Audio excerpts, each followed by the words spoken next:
오늘 이 말씀은 예수님이 예루살렘으로 올라가시는 길 중에 제자들에게 하신 말씀입니다.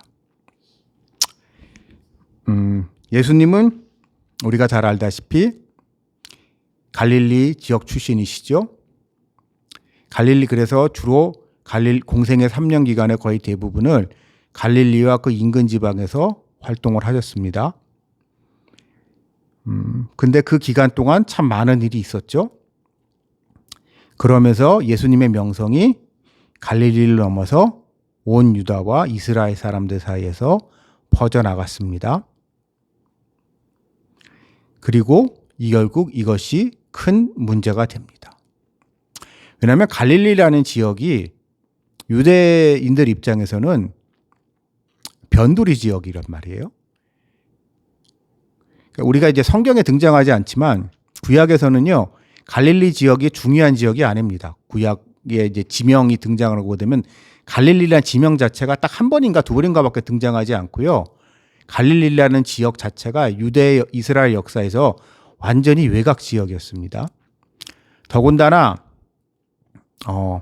우리 이 신구약 중간기에 바벨론 포로기 이후에 귀국한 사람들이 예루살렘 성전을 재건하고 그 지역을 중심으로 해서 주로 살았고, 오히려 북부 지역은 관할 지역에 달랐어요. 그러니까 쉽게 말하면 그 지역이 다 페르시아 제국의 영토인데 그 남쪽 지역 예루살렘을 관할하는 유다 지역과 사마리아와 그 북부 갈릴리 지역을 그 지배하는 이 행정구역 자체가 달라지면서 두 지역은 완전히 별개의 지역으로 오랜 동안 유지가 됩니다. 그러다가 이제 성경엔 등장하지 않지만은요, 이제 페르시아 제국이 멸망하고 이제 막 혼란한 와중에 쉽게 말하면 남쪽 유다 사람들이 북쪽 지역을 다시 그 점령합니다. 자기네들이 그 지역을 이제 혼란해가지고 이제 세상이 이제 어수선해지니까 이제 남쪽 지역하고 북하고 이제 갈등이 생기고 그 참에 이제 남쪽 지역이 북쪽 지역에까지 쳐들어가 가지고 그 지역을 싹 다 점령을 하곤 해요. 그러고 난 다음에 그 남쪽 사람들이 북쪽 지역으로 대적하고 이주합니다. 그러니까 우리가 여러분 예수님의 이제 탄생 얘기를 보게 되면 아니 그 고향은 출생지는 나사렛인지 베들레헴인지 좀 헷갈리잖아요. 그렇죠? 언뜻 보면 헷갈릴 수 있어요. 근데 그게 왜 그런 일이 벌어지냐면은 그러니까 베들레헴 사람들이 중에 형편이 어려운 사람들이 그들이 새로 이제 회복한 북쪽 지역으로 대거 이주를 하거든요.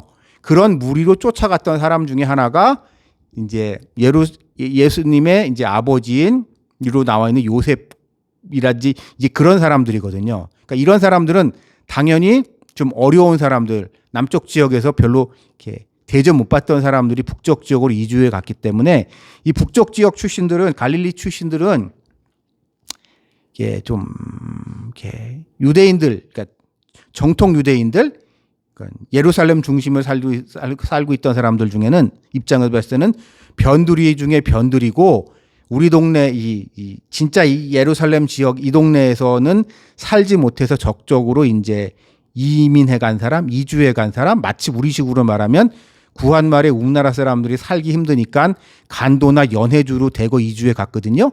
그런 비슷한 식으로 이주해 간 사람이다라고 같은 사람이기 때문에 이제 이게 좀 무시당하던 사람들이란 말이에요. 이제 그런 사람들 사이에서 예수란 이제 흔히서 슈퍼스타가 등장하니까 발칵 뒤집혀진 거죠. 그리고 그가 하나님의 아들이라고 하면서 그 이전에는 경험할 수 없는 놀라운 기적과 이사를 일으킬 뿐만 아니라 새로운 메시지, 그러니까 구약을 새롭게 해석하면서 사람들한테 전해지니까 이것이 결국 이 남쪽에 있었던 유대인들, 그 중에서도 종교 지도자들에게 심각한 위협으로 다가왔고, 그래서 이제 바리새인들과 서기관과 율법학자 같은 사람들을 예루살렘에서 갈릴리 지역으로 파송을 해서 거기서 예수님하고 그 사람들하고 이제 많은 이제 언쟁이 있죠. 우리가 알다시피. 그런 언쟁 중에 이제 예수님은 그 사람들과 이제 그 사람들과의 싸움에서 예수님은 놀라운 권능으로 그 사람들을 다 무찔르셨죠. 그러고 거기에 플러스 알파로 그 전에 그들이 부인할 수밖에 없는 놀라운 기적을 보이시던 거죠. 그랬더니 이제 어떤 사태가 벌어지냐? 예수님 입장에서는 더 이상 이렇게 방어적이고 수세적으로만 있을 수 없는 거예요. 쉽게 말하면 이렇게 아주 간단히 말하면 이겁니다. 예수님이 여기서 갈릴리 지역에서만 계속 있으면 저기 예루살렘 지역에서 계속 사람을 파견해서 이제 자기를 예수님을 갖다 계속 태클을 건단 말이에요. 딴지를 건단 말이에요. 그러니까 예수님은 이제 안 되겠다 싶어서 이제 예루살렘으로 직접, 그리 말해서 적의 본진인 예루살렘 성전으로 가서 일종의 도장 깨기를 해야겠다. 요즘식 표현을 보기 보면 도장 깨기를 해야겠다고 하면서 이제 예루살렘으로, 그러니까 명절 6월절을 맞춰서 또 그 6월절 시절에는 많은 이스라엘 사람들이 모이는 큰 명절이기 때문에 그 대목에 그 본진에서 뭔가 이제 큰 대회전을 치르셔야겠다는 생각이 드셔서 이제 이 길을 떠나는 길 중에 있었던 이야기입니다.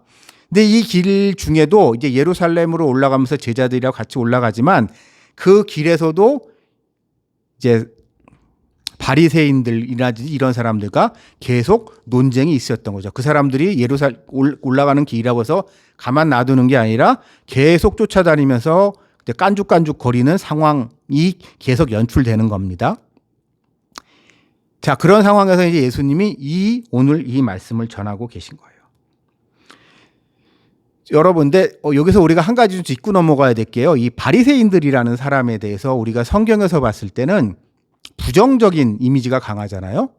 근데 바리새인들이 기여한 바도 되게 많습니다. 구약 성경을 여러분들 우리 읽어보게 되면은요. 첫째, 구약에서는 영생에 대한 얘기가 별로 없어요.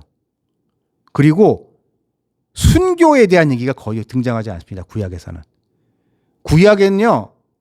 순교자 찬양이라고 해야 되나요? 순교자에 대한 이런 순교자 신앙 같은 게 구약에는 등장하지가 않아요. 구약에서는 대단히 현실적이고 그런 현세적인 이야기가 주로 등장하지 내가 죽어서 다시 부활하고 영생을 살 거야 이런 얘기는 구약에 등장하지 않는데 구약에서 이제 아주 등장하지 않는 거지 않아요. 끝부분에 살짝 등장하지 이게 중요한 메인 테마가 아닌데요. 구약에서는 이 주제가를 부각시킨 사람들이 바리새인들입니다. 그러니까 바리새인들의 등장의 배경은요. 신구약 중간기, 신약과 구약 중간에 이제 많은 역사적인 사건들이 있는데요. 그 사건들 중에 이스라엘에게 대해서 유대교에 대해서 극히 부정적이었고 그랬던 통치자들이 나왔을 때 그 사람들에 맞서서 이스라엘의 여호와 하나님을 믿는 신앙을 지키기 위해서 투쟁했던 사람들입니다. 그러니까 우리식으로 말하면 쉽게 말하면 신사참배 같은 거를 강요한 왕들이 있었거든요. 이스라엘 지역을 점령한 왕들 중에 신사참배 같은 거를 강요했던 왕들이 있는데 그 신사참배를 거부하고 우리식으로 말하게 되면은 이제 주기철 목사님들이나 이런 목사님들 같이 순교를 당한 사람들 끝까지 거절하면 그 유상숭배를 거절하면 무상숭배라고 하면서 그 왕을 그 지역을 지배하는 왕을 개인 숭배하는 거를 거부했던 사람들 그 사람들이 바리새인들이거든요. 그러면서 그 사람들은 그렇게 기꺼이 순교를 하면서 이 사람들이 구약 성경에서 새롭게 발견한 부분이 구약 성경에서는 강조되지 않았던 이 영생에 대한 이야기, 부활에 대한 이야기. 지금 당장은 저 여호와 하나님을 모르고 우상 숭배를 강요하는 저 무도한 저 왕, 무슨 왕 몇 명 있었어요. 그 사람들이 뭐 저렇게 설치고 있지만 그래서 내가 결국 죽지만 하나님께서 나에게 이런 나의 죽음을 보고 나를 그냥 죽게 하실 게 아니라 나의 영혼을 구원하실 뿐만 아니라 다시 내 몸이 부활하게 하실 거야라는 그런 신학 같은 거를 발전시키면서 사람들한테 그게 퍼뜨린 게 바리새인들의 역할이거든요. 그래서 바리새인들은 그런 면에서 봤을 땐 높게 이제 평가될 부분이 많이 있습니다. 근데 다만 이제 바리새인들이 그렇기 때문에 뭐가 문제가 되냐면요. 이 바리새인들의 투쟁 덕택에 이스라엘 사람들은 자신들의 민족의 정체성과 자신의 종교의 고유성을 지켜나갈 수 있었습니다. 그런데 이게 결국 뭐가 문제가 되냐? 나중에 자기네들의 이게 일종의 상급이 됩니다. 그러니까 우리 역사에서도 보면 제가 이제 되게 흥미롭게 느끼는 이제 한국 교회사에서도 제가 되게 흥미롭게 느끼는 게 이제 한국 교회가 여러 교단 교파로 나눠져 있는데요. 신사참배라는 문제에 있어서 아이러니한 부분이 뭐냐면 신사참배를 가장 강경하게 반대했던 옥중성도라고 하는데 그런 분들이 옥중성도들이 중심이 된 교단들이요 부흥을 못했어요. 그러니까 되게 아이러니하죠. 그러니까 우리 생각에는 이제 1945년 8월 15일 날 외놈들이 물러가고 이제 해방이 찾아오고 막 이러고 난 이후에 당연히 정통성을 가지고 있었던 감옥에서 고생하고 죽음의 사선을 넘들었던 이 옥중성도라고 하셨던 분들을 중심으로 한 교회가 부흥 성장해야 됐을 것 같은데 오히려 아이러니한 게 그런 분들이 중심이 된 교회는 좀 그렇고요. 반면에 이제 신사참배에 좀 이렇게 뭐라고 표현을 해야 되나요? 약간 수동적으로 참여했었던 분들이 이 가장 이후의 한국 교회를 이끌어가게 됩니다. 그래서 이제 이제 굳이 교단을 찝어서 얘기하게 되면 신사참배에 있어서 이제 가장 그러니까 자기네가 제일 이렇게 이 정통성 면에서 가장 이게 목에 힘주는 교단은 재건파라는 교단이 있어요. 들어본 적 없으시죠? 그런 이름도 들어본 적 없으시죠? 대한민국에 통틀어서 제가 알아본 바로는 그 교단 소속 교회가 30개가 안 돼요. 지금 남한에 전체 통틀어봤죠. 30개 되나 마나 하더라고요. 그러니까 그 사람들이 가장 그 문제에 있어서 제일 이제 깨끗한 사람들이고 그 다음쯤이 이제 흔히 말하는 고신파거든요. 그래서 고신 쪽 사람들이 이제 신사참배 문제 가지고 되게 잘난 척 하는데 거기서 이제 재건파 얘기를 꺼내면 이제 깨갱하고 이제 찌그러져요. 고신파들이. 그래서 그 다음이 고신파고요. 그 다음에 이제 합동촉이고 굳이 하다 그러면 이게 그런 식으로 이제 그러면서 자기네들이 정통성이 있다고 얘기를 하는데 결과적으로 그런 쪽 교회보다는 이제 어떤 분들이 세운 교회들이 부흥하게 되냐면 그러니까 어쩔 수 없이 신사참배에 참여를 했지만 그냥 이후에 그냥 잘못했다고 싹싹 빈 사람들이라고 해야 되나? 그러니까 철저하게 회개하신 분들이라고 해야 되나? 그런 분들이 중심이. 그러니까 대표적으로 한경재 목사님이 그런 케이스인데 이제 한경재 목사님의 유명한 일화가 신의주에서 한경재 목사님이 이제 하실 때 이제 신사참배를 거부하니까 이제 일본 경찰이 잡아갔거든요. 잡아가가지고 이제 감옥에 집어넣는데 이제 일본 경찰 애들이 이제 장난을 쳐요. 그래서 장난을 쳐서 그러니까 너희가 이제 목사님은 감옥에 들어갔으니까 이제 서로 연락이 안 되는 상황에서 장로들을 꼬드겨가지고 신사참배를 하게 만들어요. 이렇게 어떻게 신사참배를 하고 난 다음에 한경진 목사님을 이렇게 딱 풀어줘요. 그래서 한경진 목사님은 그것도 모르는 상태에서 자기 교회로 돌아왔거든요. 근데 한경진 목사님이 딱 그 얘기를 듣고 진짜 고민에 빠지셨대요. 내 교회 성도들은 신사참배해서 다 지옥 가게 해놓고 나 혼자 신사참배 안 하고 순교자가 돼서 천국 가는 게 이게 목사가 할 짓인가? 라는 고민을 하시다가 신사참배를 하게 되셨다 그러더라고요. 이건 그냥 한경진 목사님의 이제 대한 이야기인데, 하여튼 그런 분들이 세운 교회들이 이제 부흥을 하게 돼요. 그러면 왜 이게 신사참배를 거부한 분들의 교단에 뭐가 문제냐면, 우리나라 똑같은데 이게 자기 의가 되는 거예요. 그러니까 뭔 일만 있으면 이런 거죠. 내가 말이야, 그러니까 처음에는 그런 목사님들이 그런 일제시대 때 감옥에 끌려가가지고 고생하시고 이런 얘기 들으면 은혜가 됐겠죠. 은혜가 됐는데 그것도 한두 번 들어야지. 허구 한날 자기가 핍박받은 얘기, 그러면서 이제 자기 감옥 갔던 이야기, 신사참배 때문에 끌려갔던 이야기, 그것 때문에 고문당했던 이야기만 목사님은 주구장창 하시고, 그러면서 다른 사람들에 대해서 약간 정죄하는 태도를 취하니까 이게 무슨 문제가 생기냐면, 나중에 그 당시에 그냥 유명한 일화 중에 하나입니다. 그 목사님, 그러니까 1906년하기 전 얘기예요. 그런 얘기를 한참 듣다가 이제 이제 일제시대 때 감옥 가셨던 목사님이 이미 얘기하는 걸 한참 듣다가 어느 분이 그 설교를 듣다가 화가 나가지고 그냥 이 말 한마디를 했대요. 우리는 그때 행복했는지 아세요? 그 얘기 무슨 얘기인지 이해가 되세요? 감옥에 안 가고 외부에, 그러니까 감옥에 안 갔지만 외놈들 밑에서 핍박받고 서름받고 힘들기는 자기네들도 마찬가지였다 이거예요. 우리도 힘들었다 이거.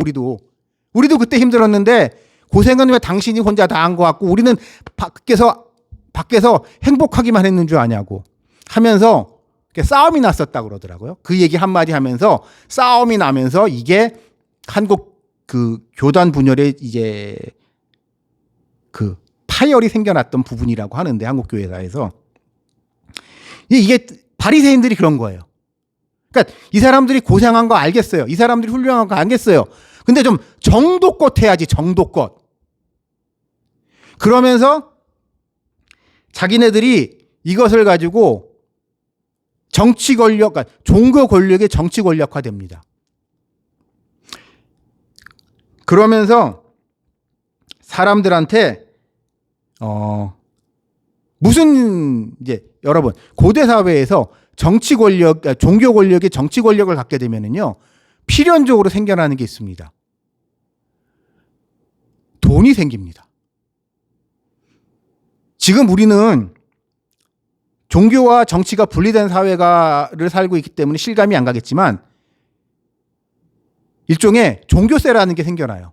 그러니까 우리는 지금 11조를 마음 내면 내는 거잖아요. 근데 이런 이제 중세까지만 해도요, 종교개혁 이전까지만 해도 그 지역을 관할하고 있는 교회는요, 일종의 우리 이제 국세청에서 원천 징수하듯이 11조를 비롯한 온갖 헌금을 세금같이 강제 징수할 수 있는 권한이 있었고, 그렇게 해서 강제 징수를 했어요. 그게 전해오는 기록에 의하면 중세 시대 같은 경우에는 한 3분의 1 정도 됐다 그러더라고요. 이런저런 명목으로 이제 이 교회가 농민들한테 이게 걷어가는 게 전체. 이게 바리새인들 시대, 그러니까 고대 이스라엘에서도 마찬가지였던 거예요. 이 시대에도. 더군다나 우리가 잘 알고 있는 헤롯 성전 있잖아요. 헤롯 성전을 짓는다는 좋은 명분까지 있으니까 온갖 명목으로 사람들한테 세금 같은 헌금을 강제로 징수하면서 이 바리새인들이 필연적으로 타락의 길에 빠지게 됩니다. 제가 이 이야기를 왜 여러분들과 나누냐면, 제가 요즘 얼마 전에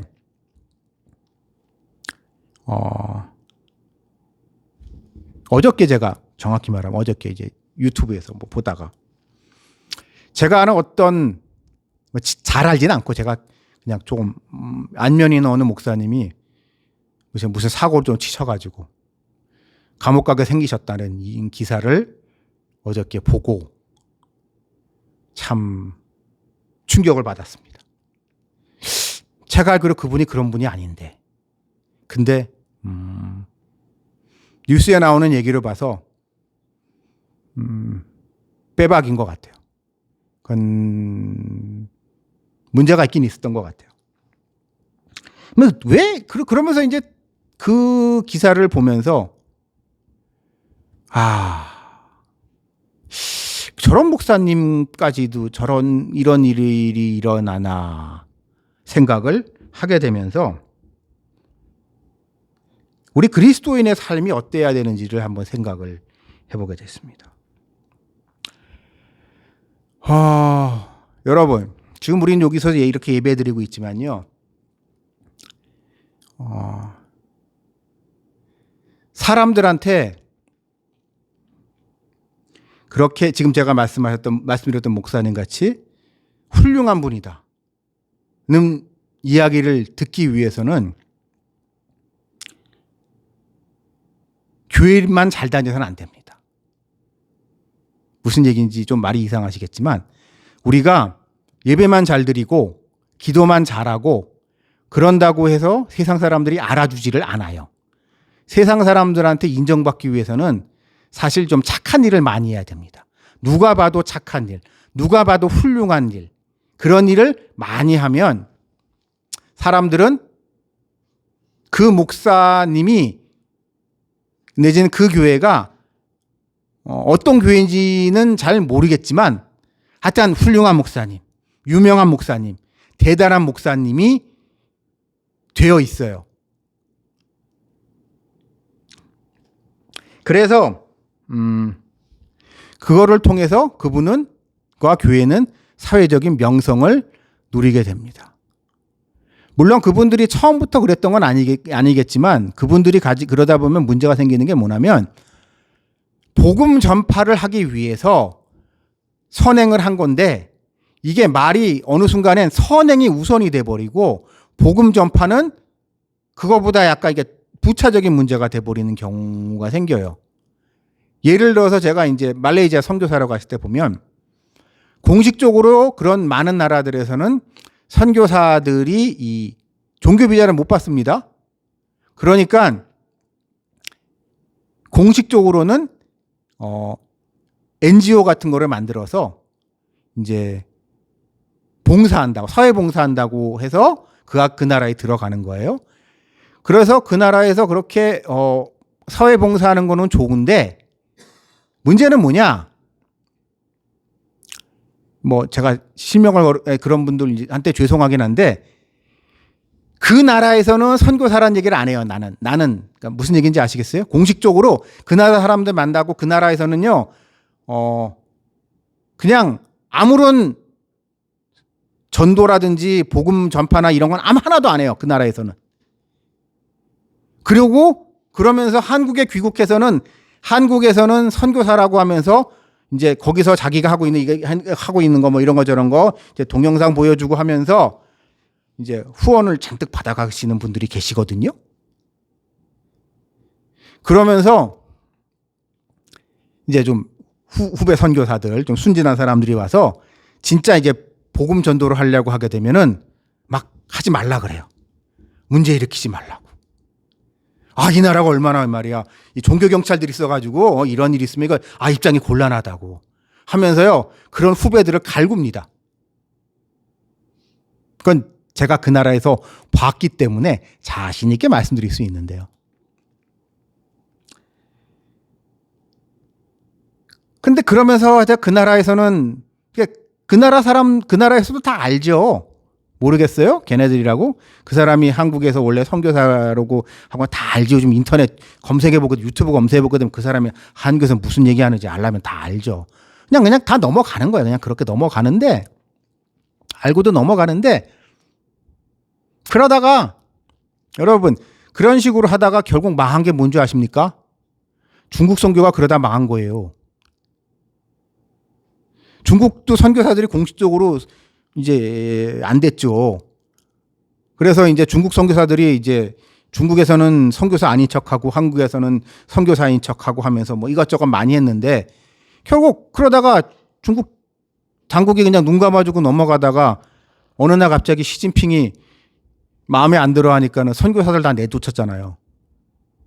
그냥 한국에 왔다가 중국 입국하려고 하는데 공항에서 갑자기 입국이 거부돼가지고 중간에 붕 뜨고 그렇게 한두 명 거기 계신 분들도 비자 연장 안 되고 그러면서 다 쫓겨났단 말이에요. 그러니까 그렇게 좀 그러니까 물론 저보다는 더 훌륭하고 헌신적인 분들인 거 아는데 이게 뭔가 이렇게 본말이 전도돼서 살다가 뭔가 이제 한국 교회에 좀 꼬인 부분들이 많아요. 이렇게 보게 되면.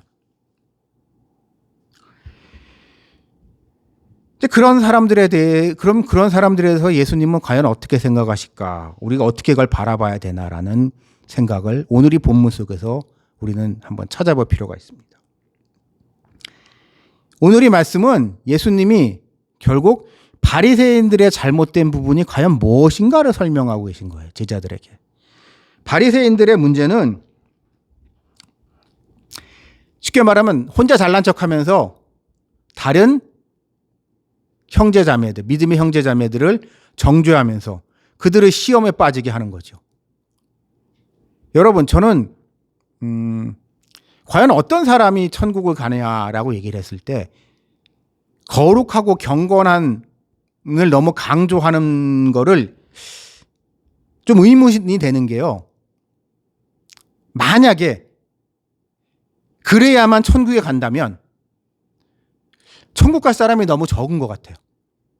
그러니까 부담스러워서 교회 다니겠습니까? 무슨 말인지, 그래서 11조 꼬박꼬박 내야 되고, 주일 성수 칼같이 해야 되고, 술, 담배 같은 거 절대 하면 안 되고, 그런 우리가 생각하는 이상적인 그리스도인, 기독교인의 모습을 그러니까 성실한 모습, 거룩하고 경건한 모습을 보이는 게 좋긴 하지만, 그래야만 그 사람이 진정한 그리스도인이고 그러야만 진정한 그리스도인만 천국에 들어갈 수 있다면 부담스럽게 교회 다닐 수 있어요?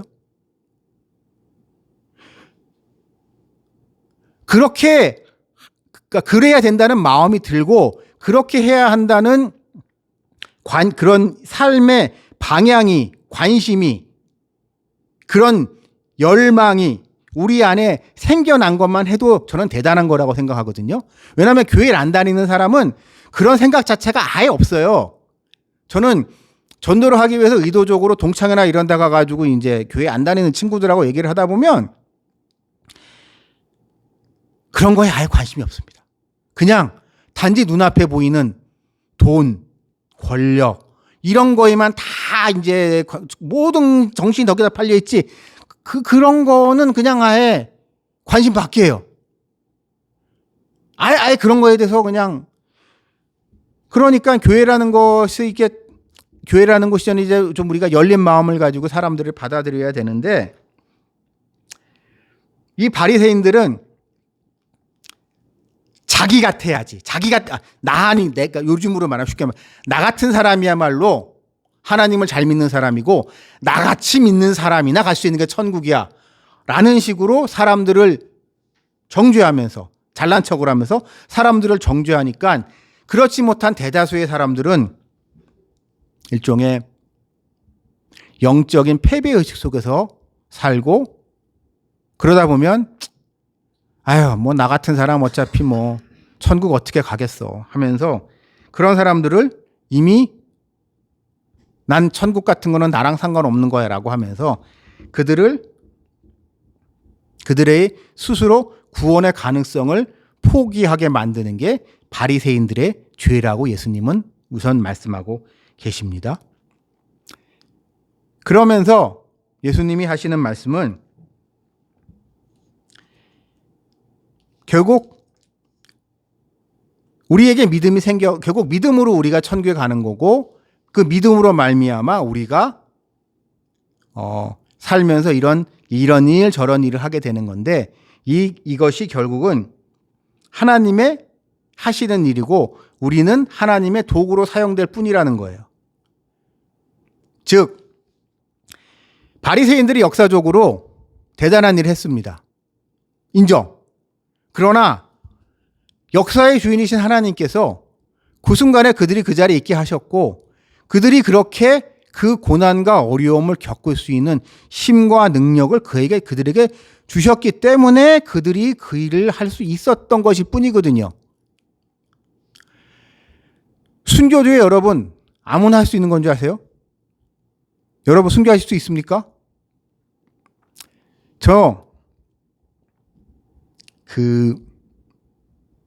우리가 신앙인으로서 할 수 있는 가장 영광스러운 게 순교라고 하지만은요, 순교에 대한 기록이라고 해야 되나? 순교의 현장에 대한 이야기를 들어보면은 그런 전해지는 이야기 중에 그런 이야기들이 있어요. 평소엔 너무 믿음이 좋았던 보이는 사람인데 결정적인 순간에 도망가는 사람이 있었고, 반면에 저 사람이 교회 다니는 사람 맞아? 라고 싶을 정도로 어영부영 다니는 둥 마는 둥 했던 사람인데, 그런 사람은 또 순교의 자리에 섰을 때 그냥 가벼운 마음으로 그냥 기꺼이 칼 앞에 자기 목을 내놓는다고 해야 되나요? 이랬다는 이야기들이 많이 있거든요. 여러분, 순교는요, 내가 하는 게 아닙니다. 순교는 그 순교해야 하는 그 순간에 순교할 수 있는 용기? 그런 마음을 주시는 것조차도 하나님의 은혜거든요.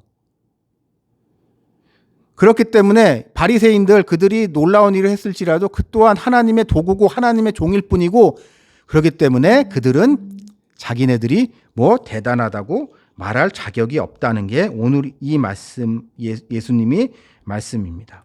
그래서 그들 모두가 결국은 오늘 말씀하신 대로 무익한 종일 뿐이다라고 얘기를 하고 계세요. 제가 이 말씀을 보면서 우리 인간에 대해서 한번 생각을 해봤습니다. 저는 인간을 움직이는 가장 원초적인 요소는 우리의 욕망이라고 생각을 해요. 우리가 그러니까 욕망이다라고 되면 우리가 이제 부정적인 의미가 있는데, 여러분과 제가 이 자리에 있는 거는 남들이 가지고 있지 못한 하나님에 대한 욕망, 구원에 대한 욕망이 우리한테 생겼기 때문이에요. 이 욕망이 없는 사람, 영생에 대한 욕망, 영원한 삶에 대한 욕망이 우리한테 생겼단 말이에요. 만약에 우리한테 영원한 생명에 대한 욕망이 없다면, 삶에 대한 욕망이 없다면 살 이유가 있어요? 빨리 죽어야지.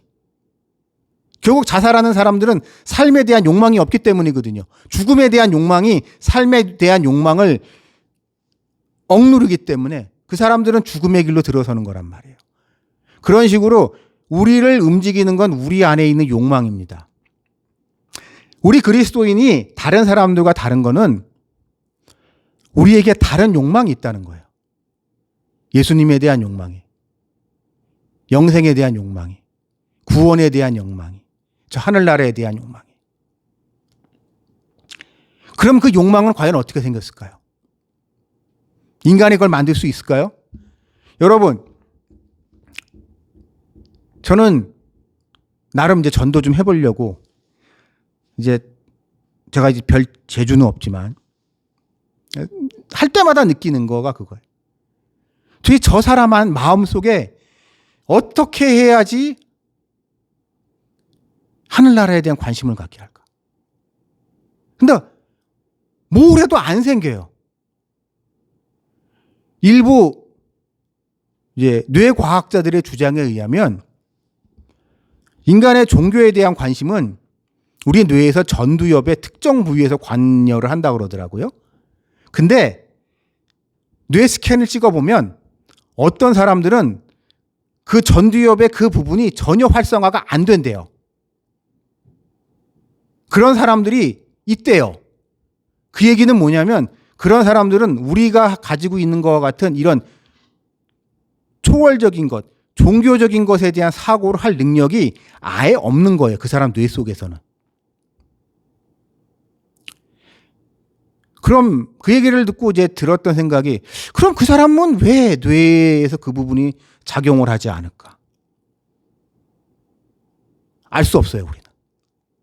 그 전두엽의 그 특정한 어떤 부분이 왜 그 사람은 우리는 이렇게 작용하고 저런 사람은 저렇게 작용하는지 우리는 알 수 없습니다. 그리고 또 그것이 작용을 한다고 하더라도 그 사람들이 꼭 교회에만 올까요? 아니겠죠. 만약에 그런 전두엽의 어떤 특정한 종교적인 영향에 대해 관심, 그런 것에 대한 관심이 그 사람이 선천적인 종교심이 많은 사람이라고 할지라도 그 사람이 예를 들어서 뭐 일본 같은 데서 태어났다 그러면 불교라든지 이런 데로 빠졌을 거고, 중동 지역에서 태어났으면 이슬람으로 빠졌지, 이게 기독교라는 걸 접할 수 없는 상태에서 그 사람의 종교심이, 타고난 종교심이 강하면 어찌 보면 더 먼 방향으로 그 사람들은 가게 되는 거거든요. 그렇다고 봤을 때 우리의 욕망이라는 것, 우리를 지배하는 우리의 욕망, 이 욕망이 늘 하나님이 어떻게 하시는지, 그게 진정한 하나님의 은혜라는 생각이 듭니다. 요즘 저는. 왜냐하면 그 은혜가 없는 사람들은 결코 믿음에 대한 믿음을 가질 수 없기 때문이죠. 그냥 세상의 유익, 더 나아가서 제 개인적인 경험입니다만 그런 사람들은 종교를 공격하는 거에서 쾌감을 느끼는 것 같아요. 그러니까 제가 이제 동창회 가게 되면 만나는 어떤 놈이 하나 있는데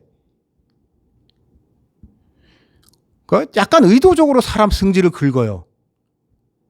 그러니까 술 먹고 이제 헛소리 하는데, 이게 제가 목사인 거 뻔히 알면서 일부러 신성 모독적인 발언을 합니다. 그런다고 걔가 뭐 돈이 생기는 것도 아니고 아무 이유가 없는데. 근데 돌이켜 생각을 해보면 그런 인간들이 꽤 되거든요.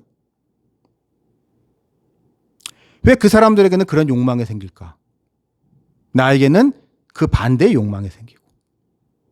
그것이 우리는 알 수 없는 하나님의 섭리요, 하나님의 은혜라는 생각을 하면서 오늘 우리가 가져야 될 삶의 자세가 뭔지 한번 생각을 해봅시다. 우리는 이거를 좀 점검해야 될 필요가 있을 것 같아요. 내가 내 자신에 대해서 점검할 때 무엇보다도 내 마음에 있는 나의 욕망의 모습을, 욕망의 앞에 좀 정직할 필요가 있을 것 같아요. 내 안에 무엇을 하고 싶을까? 그러니까 욕망이란 건 여러분 우리가 되게 부정적으로 생각하는데, 쉽게 말하면 내가 무언가 하고 싶은 마음, 그런 생각이 들게 하는 그 무엇이란 말이에요. 근데 그게 과연 무엇인, 그 중에 그게 과연 옳은가 그른가를 우리 스스로 점검합시다. 그래서 내 마음에서 있는 나의 욕망을 스스로 점검하면서 나의 욕망이 과연 하나님 뜻에 합당한가, 이것이 하나님으로부터 온 욕망인가, 그렇지 않은가를 내 스스로 점검해 보는 것이, 그래 점검해 보고, 만약에 이걸 점검함으로 말미암아 하게 되면 우리가 결국 우리 삶에서 결정하고 행동하는 것이 하나님의 뜻, 바른 욕망의 발로로 하나님의 뜻이 실현된 것으로 갈 것이고요. 그러면 그것을 통하여 우리가 좀 신앙이 보다 좀 성숙된 모습이 되지 않을까라는 생각을 해봤습니다. 우리가 남이 우리에게 말하는 평판? 참 믿음 좋으시네요. 너무 훌륭하시네요. 라는 그러한 다른 사람들의 칭찬이 아니라 누구보다도 나는 내가 아니까요. 그리고 나를 움직이는 나의 욕망이 진정한 하나님을 위한 마음인가, 아니면 누구와 같이 세상 사람들한테 칭찬받고 싶어서, 명성을 얻고 싶어서, 출세하고 싶어서 그러한 욕망인가를 스스로 분간하시는 여러분들이 되실 수 있기를 주님의 이름으로 축원합니다. 같이 기도해 주시겠습니다. 하나님 아버지 감사합니다. 우리 안에 너무 많은